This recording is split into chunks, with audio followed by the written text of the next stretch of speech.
Hey guys, and welcome to my event review for Throne of Skulls 2018.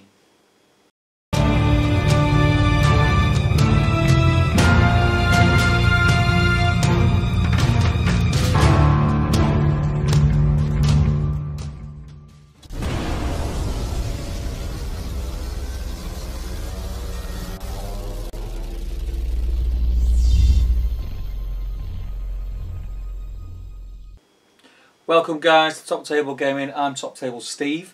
As a lot of you will know if you follow the Facebook page, I've been posting a lot of bits and bobs over the last few days about building my army list and my shenanigans and goings on over at Warhammer World in Nottingham. I had a fantastic time and decided to do a quick video just going over the event itself, so it's like a review of the event and talking a little bit about my opponents, my games, what I took away from the event and why I'd recommend getting over to an event at Warhammer World if at all possible. So first off, I'd like to say the Throne of Skulls events which are held at Warhammer World are kind of aimed more towards a fun and themey side of competition. There's always some really cool armies there, it's always a lot of fun, and it's always nice to have the atmosphere a little bit more relaxed. Don't get me wrong, there's still a competitive edge to it, but it's just a little bit more relaxed than a GT. A lot of themey armies, lots of people go and bring the armies that they really love rather than building a list that they think can annihilate everybody else. So that's nice.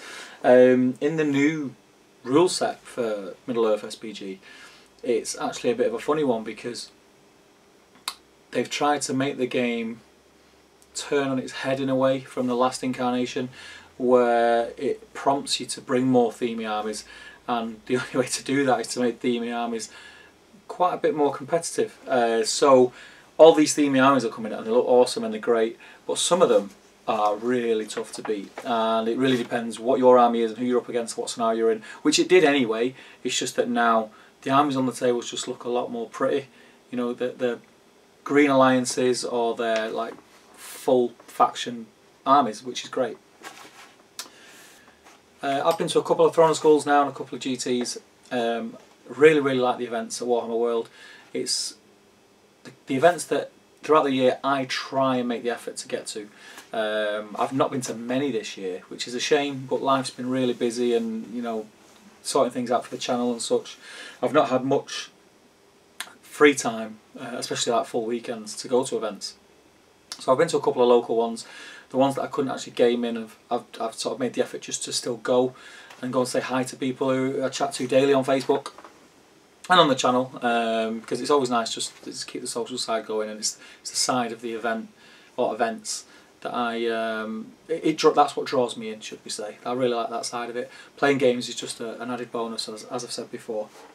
So the weekend is set over the Saturday and Sunday. There's 5 games, so you've got 3 games day 1 and 2 games day 2, which is nice for me.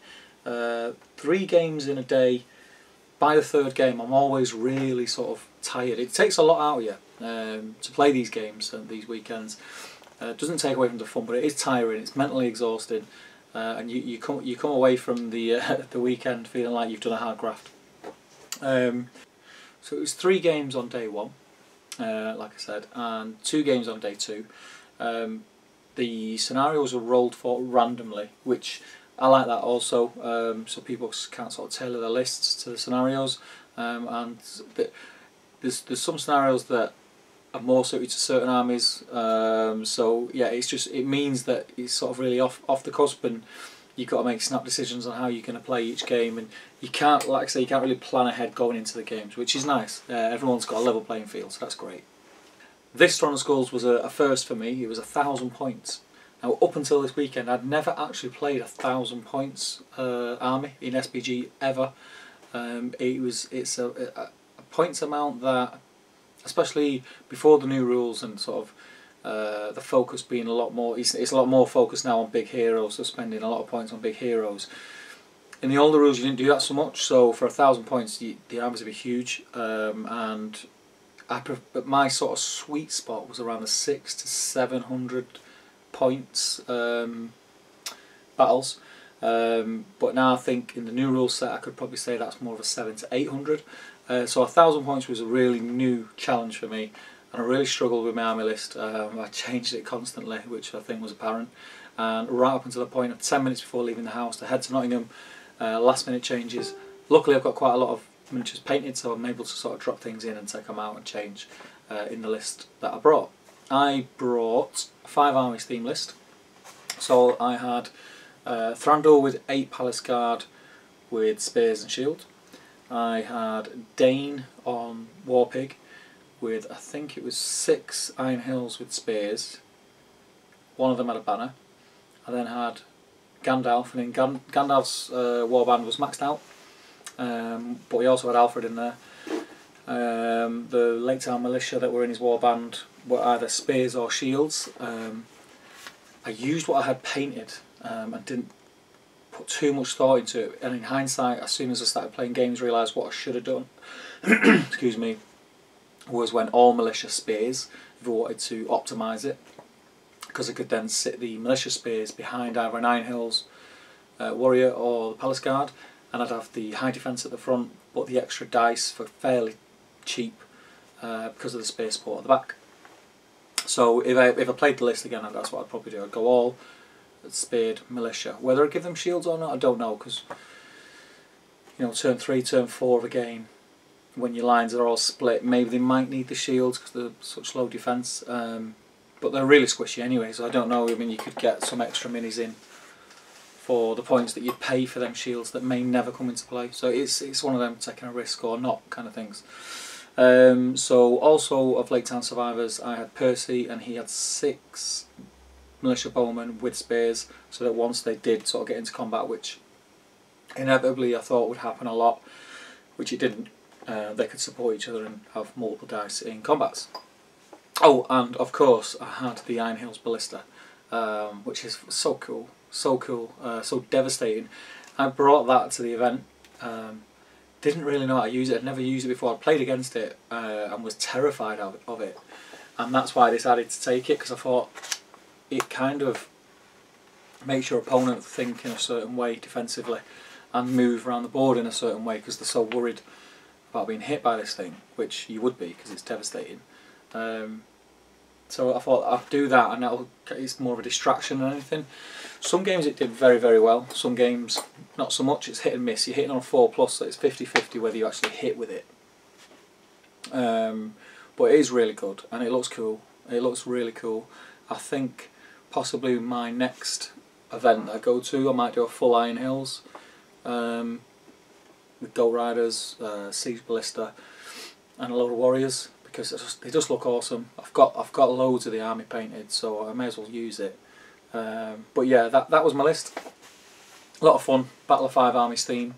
I could have optimised the list, I suppose, and not brought Gandalf the Grey and brought Bard instead to sort of boost all the Lake Town.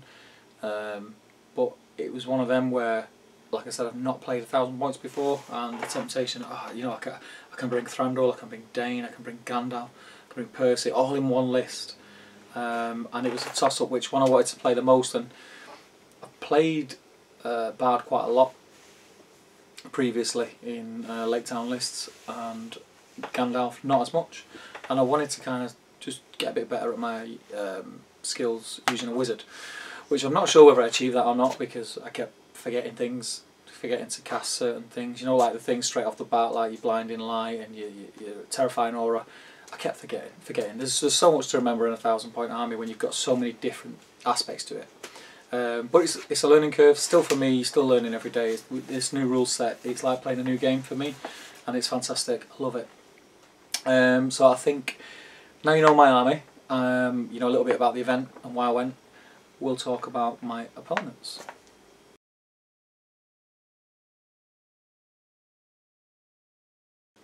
So, game 1.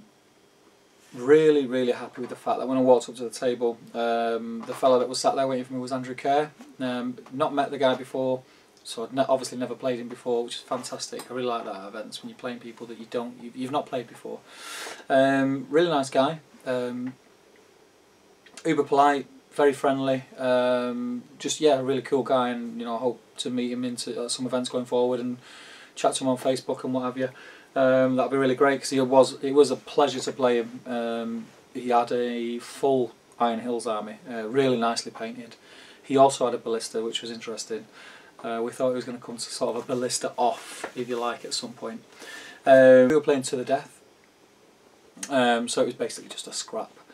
It was going well. The game itself, at one stage, I was pretty worried, and I think if it wasn't for the fact that he had a crossbow contingent as well as the ballista with his Iron Hills.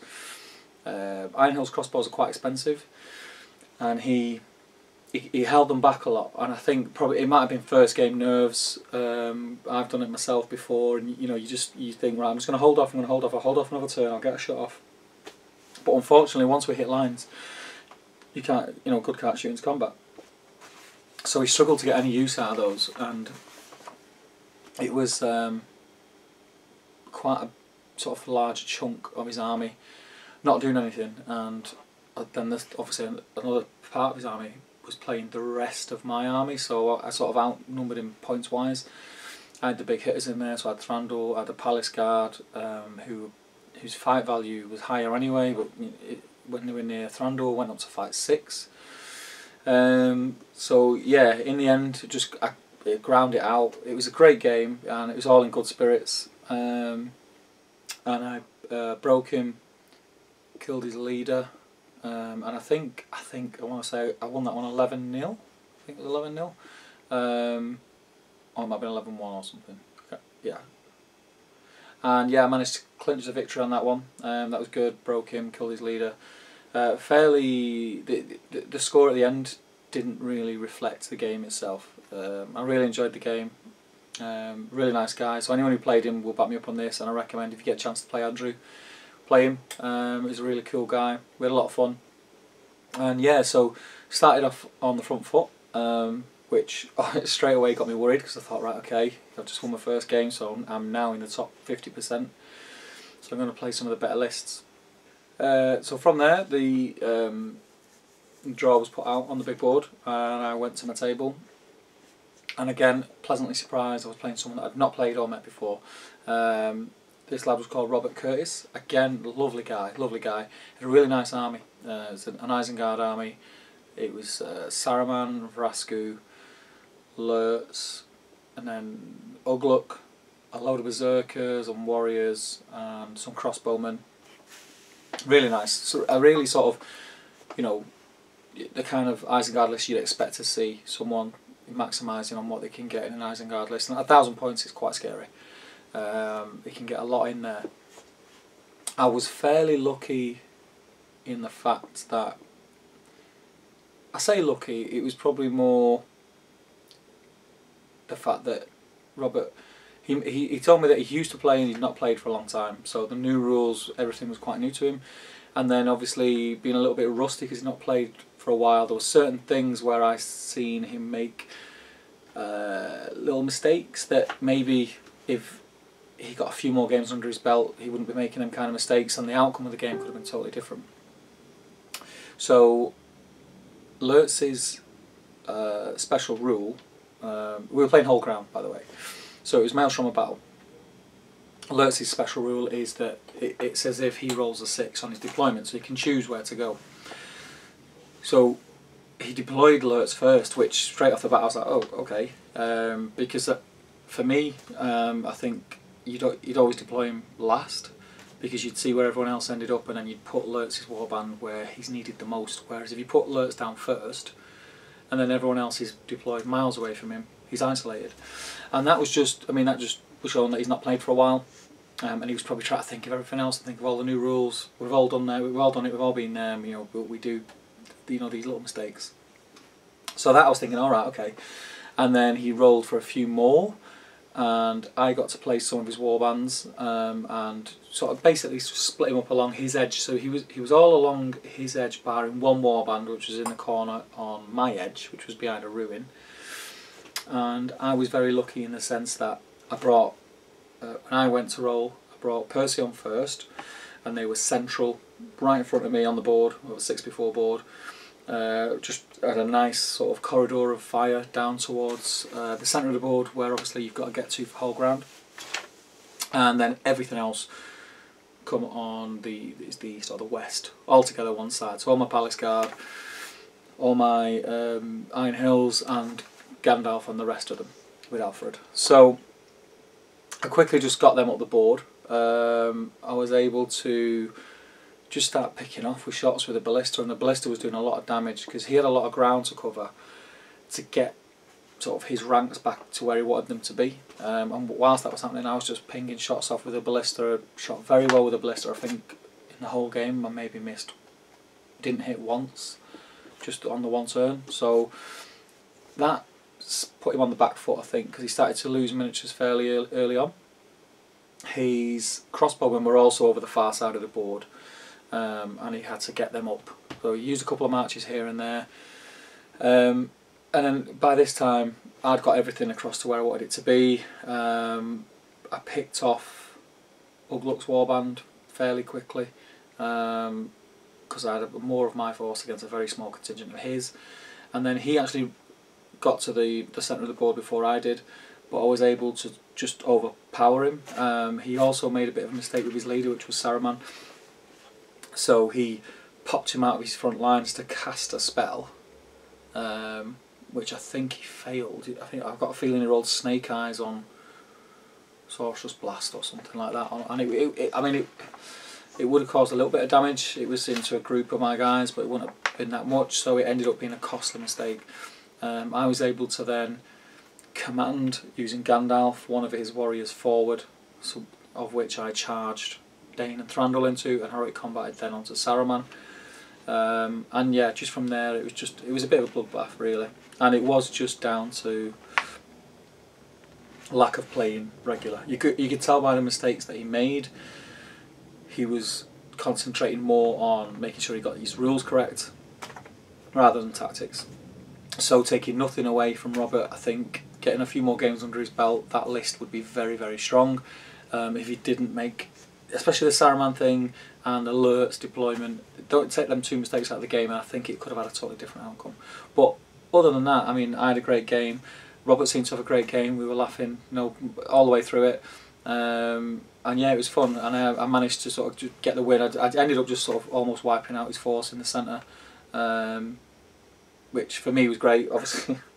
Not so much for Robert, but yeah, he took it in good spirits, which is what we like to see, and I look forward to hopefully bumping into him again. I hope he keeps going with that force, because Isengard Uruk force with Saruman is still a force that stands up very well, even in today's meta. And that was the result. So up to this stage, I'm on 2 wins. I'm doing well.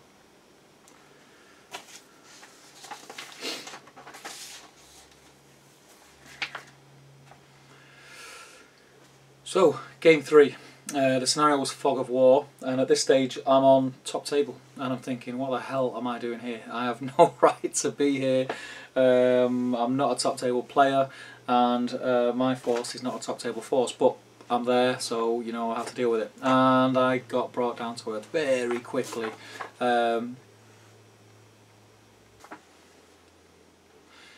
I drew Tim Hickson in Fog of War on a 6x4 table. If you're not too clued up on the Fog of War rules, basically it's not my favourite scenario. I'll say that. It's an interesting one, but it's by far my favourite. It's one that I think a lot of luck comes into play, but not in this case, as you'll hear in a minute. But basically the outlines of it are, you choose one of your unnamed heroes, and you've got to try and protect him throughout the game, and you don't tell your opponent who these are. So you choose one of your own unnamed heroes, and you need to protect him from being injured or killed. You choose a piece of terrain in your opposition's half, and by the end of the game you've got to have more miniatures sort of within that terrain than your enemy. You choose one of your enemy's unnamed characters, and you have to target them and try and kill them to get points. And then obviously you've got your breaking and your normal stuff. So it's an interesting one, because you write all these things down on the back of your sheet, and you probably see it. I've got mine wrote down still here. So I had my target, the terrain piece, and who to protect. So I wasn't confident, especially when Tim walked over and put a full tray. If you imagine a McDonald's food tray down on a table, there wasn't a spare space on the tray. It was full of Warg Riders. So I was looking, I was thinking, oh, that's going to be tough. And I thought, but you know what, I might be able to handle that. And then he went off and brought back another tray, full of more Warg Riders. He had something stupid. I think it was nearly 60 Warg Riders. Every one of them had a throwing spear unless they were an Orc tracker on Warg instead of a normal Orc, and they had bows. So there was a lot of miniatures, and I was looking at his army, I was looking at my army, and I think my army was just shy of 2/3 of his. He had 10-inch movement on every model. It was going to be tough, and straight up, as soon as we started to hit, I realised how tough it was going to be. Tim's a very seasoned player. He knows what he's doing. He knows how to deal with things, and he knew how to deal with my ballista. So the rules of a ballista are: you take your shot. If you hit, you then roll a scatter chart. If you roll a 1, it's basically a miss. Your opponent can choose another target for his hit. For instance, if one of my models was within 3 inches of the target I aim for, he could choose my model. So he can choose a model within 3 inches, or he can say it's a no hit. On a 2 to 5, he chooses one of his models within 3 inches, and then it hits that model, and then there's like a 2-inch sort of splatter effect. So any models within that get hit as well. And then 6 is a direct hit. I didn't score a direct hit all weekend. That's very difficult. So you've got to roll a 4+, then you've got to roll a 6 and a 6. Not a 6 and a 6, but a 6 and a 6. I was saying 6 and 6 because that's what I'll try to get against another game, I'll tell you in a minute. So Tim was separating, every Warg was separated by 2 inches. So if I shot my ballista, even if I was successful and hit, I was only ever going to kill or wound one Warg Rider. Which over the course of a game, if you say the game is 4 or 5 turns, 6 turns max, which we didn't, I don't think we got to because there's so many models for Tim to move. He was trying his hardest, bless him, to get them moved as quick as possible, and I kept saying, don't worry, don't worry, don't worry. We had so many to move, so the move phase took quite a long time. But it was fine. I mean, you know, that's just how it is. I've played Goblin Town before, so I've been in that position, and it's difficult to move all your models quickly, unless you know you're forced to, and then you make mistakes. So I have no problem with people moving the models in a normal fashion. If it takes longer, it takes longer. That's great. So he separated them all by 2. So let's say you got 5 turns, so that's 5 shots. The max I'm going to do is kill 5 Warg Riders. So my sort of siege weapon sort of becomes not irrelevant, but you know it's very much so less effective. So if you ever come up against a Iron Hills Ballista, there's a tip for you.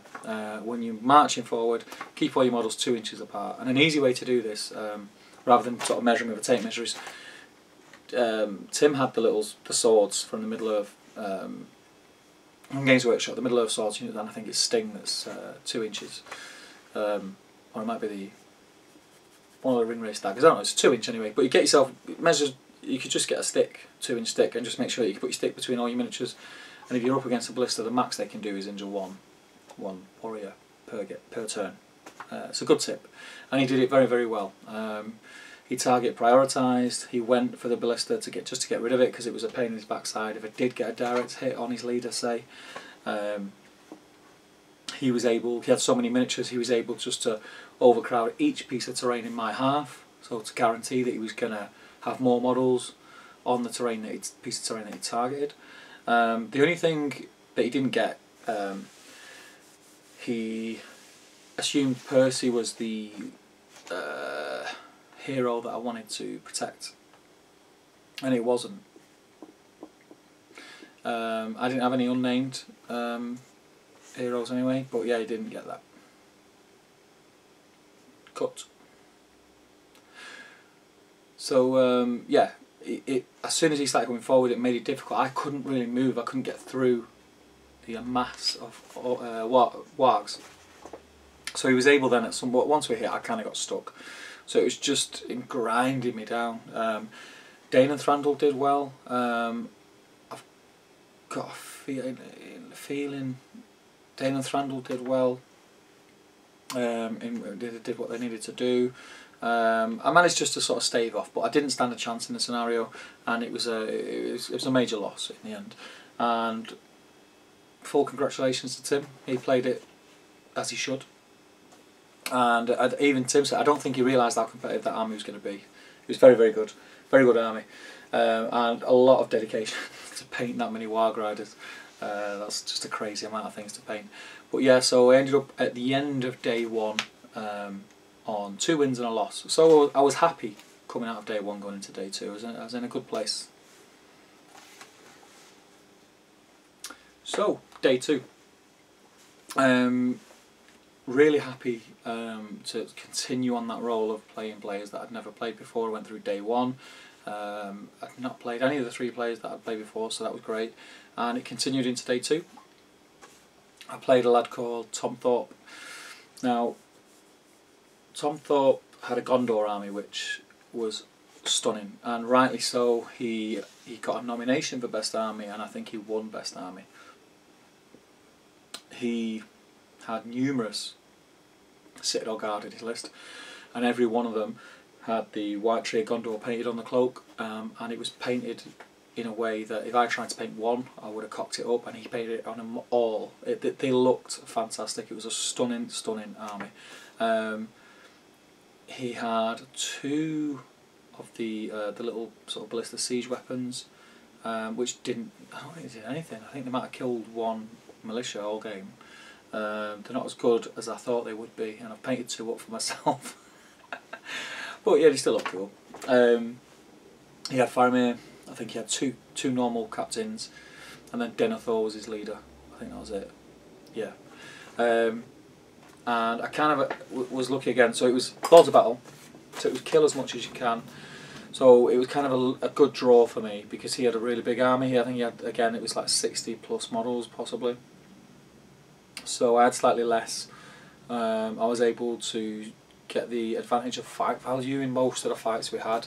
I was really happy with the way that I set out from the get-go, the formation, using the Lake Town just to add the extra dice to the fight, because I knew if I had the extra dice, more dice than him, higher fight value, the odds were for me and against him. And it was working that way for 3/4 of the game. It was going great.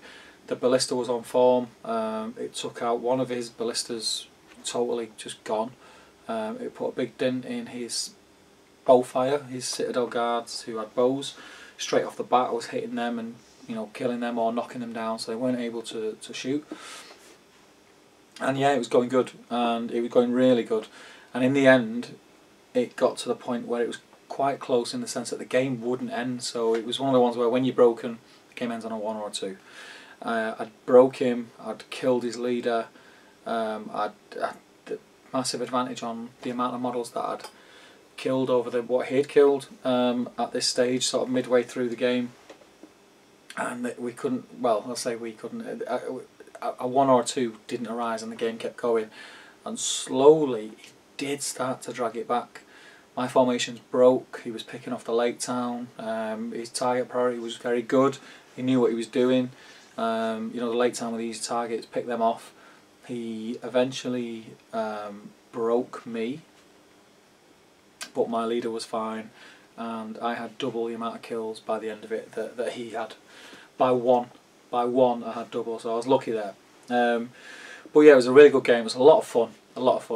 If you get a chance to play Tom, play him. He takes the game in his stride. He's very laid back. There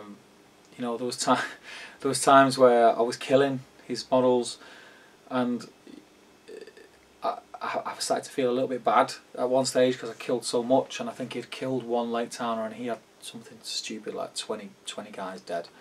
But yeah, he took it in good spirit, and fair play to the guy, and hats off to him for painting the army. It was gorgeous, looked great on the battlefield. Maybe not the most optimised list, but you know what, that's not what Throne of Skull's about, and it looked awesome and it was great to play against.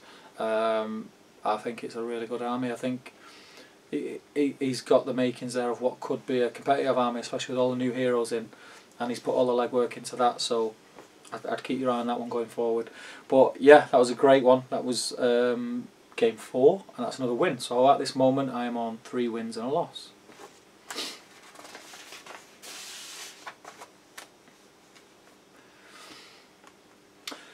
So game 5, I'm back up towards the top tables, and I'm dreading what I'm going to come up against up there at this stage of the competition.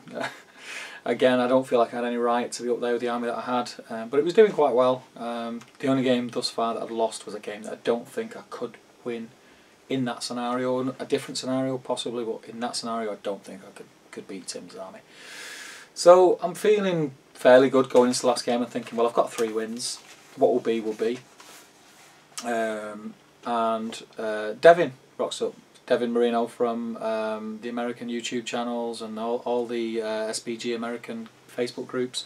Very well known, really cool guy. We've met numerous times before. We chatted loads on Facebook. And yeah, I like to class him as, you know, one of my pals. And it was great to finally play him. A very enthusiastic guy, Devin is. If you ever meet him, you'll know. If you've ever met him, you'll know. And if you meet him, you'll soon find out. Very enthusiastic about the game, and he's been a bit of a banner for the game, really. On the other side of the pond and here, everyone knows who he is, and it was just a lot of fun to play against him. He had a horrible army, Devin. I'll say it. It's horrible. It was Sauron with just a mass of orcs, captains in there. He had the little siege weapon thing, I can't remember what it's called. Is that a ballista as well? I think it is, the Mordor siege crew thing. He had a taskmaster in there, he had a shaman in there. It was horrible, horrible. And on the one hand, like looking back, I could think of ways that I could possibly have done better. By saying that I could possibly have done better, I'm not saying I could have won it, because Sauron is an absolute tank, which is what he should be. It's Sauron, right? I just didn't know what to do against him. I had a bit of a... It was the final game of the weekend, and I just kind of had a bit of a brain fart, really. I was like looking at the board and I was thinking, I don't know how to deal with this. I don't know what to do. And what I should have done was just ignored him, stayed away from him, really, or tried to tie him up somehow. But it was just, in the end, it was, and I think Devin would agree, my dice rolling in that game was shocking, and Devin was just rolling 6, 6, 6, 6, and I couldn't do anything about it. Like, it didn't matter what I did, I couldn't do anything about it. And he steamrolled me, but we had a lot of fun doing it. We both played it in really good spirits. We were laughing and joking, and even though it was a steamrolling, there was some really, really cool, exciting moments in it. One being, Devin couldn't believe that I used 2 points of might from Gandalf to kill an orc. Sorcerer's Blast. Why wouldn't you? I was doing nothing else in the game, and I thought I want to do something. But then, as fate would have it, it come back and bit me in the backside later on in the game, because if I would have had 1 point of might on the last turn of the game, Gandalf, I'd got Sauron down to have no will left. Gandalf cast Sorcerer's Blast on Sauron. Sauron would have been, this was what I was saying about exciting things. So last turn of the game, he'd already broke me and smashed me to pieces. All he really needed to do to get a clean sweep was to wound or kill my leader.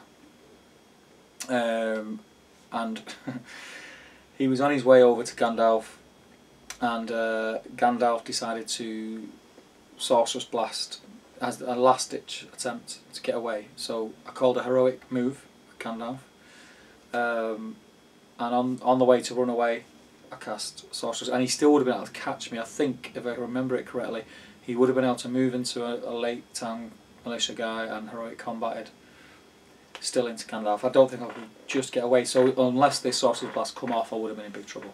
So anyway, I cast it. I cast on a 6.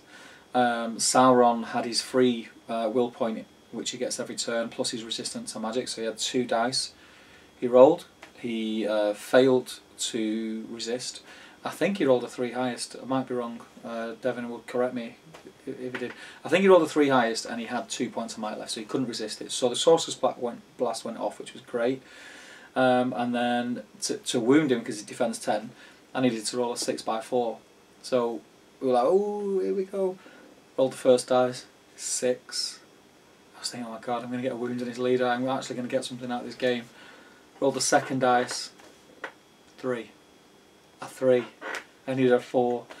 I rolled a 3, and I just used 2 points of might to kill an orc. That is karma.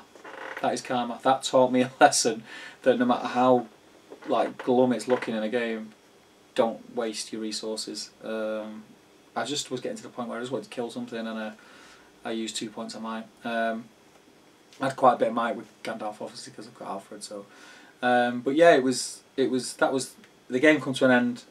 We had a cuddle, and I got beat there. So it ended on 3 wins and 2 losses. Devin had the centre of the board, and it broke me. It was a major victory for Devin. But I didn't have a bad game all weekend, and that's kind of what you can look forward to taking away from a Throne of Skulls event at Warhammer World. The Throne of Skulls events are great. Everyone's just there, just relaxed, having fun.